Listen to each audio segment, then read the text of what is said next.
Mr. Chair. Dr. David Clark. Oh, thank you, sir.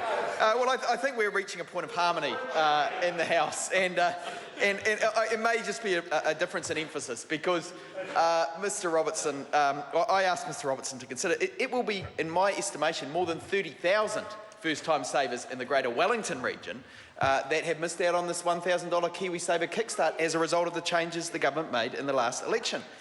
Where it increasingly is skewing the playing field in favour of the ultra-wealthy and letting people in the middle miss out. So I think Mr. Robertson and I are indeed in agreement that this will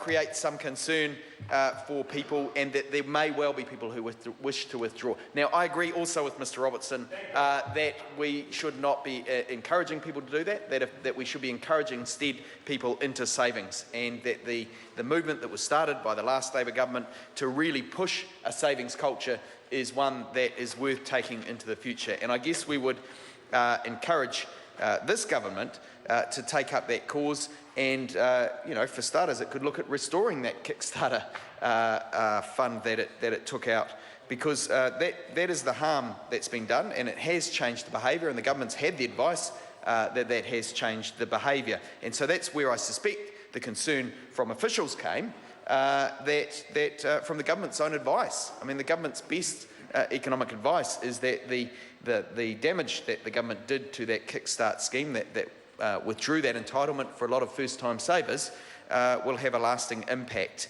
and that we'll see it play out in different ways. So I suspect that's what is reflected in this. Mr. Robertson and I agree, harmony is breaking out in the House, and actually Labor is supporting this bill, I think, is something we should also note along the way. We believe in a broad-based tax system that is fair.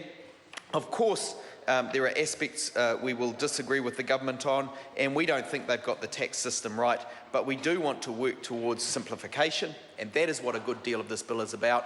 I'm still looking forward to the Minister giving us some assurances that he can actually implement this legislation. I hope he doesn't consider himself above giving members of this House that assurance and the wider public.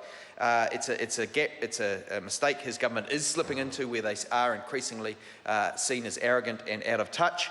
But I hope the Minister himself will rise to the occasion and give that assurance. Thank you, sir. We're all glad you're getting on. Members, the question is that part 3 stand part. Those of that opinion will say aye. Aye. Those against, if any. The motion is agreed to. The question now is that schedule stand part. Those of that opinion will say aye. Those against, no. The motion is agreed to. We come now to clauses 1 and 2, and the question is that clause 1 and 2 stand part. Mr. Chairman. The Honourable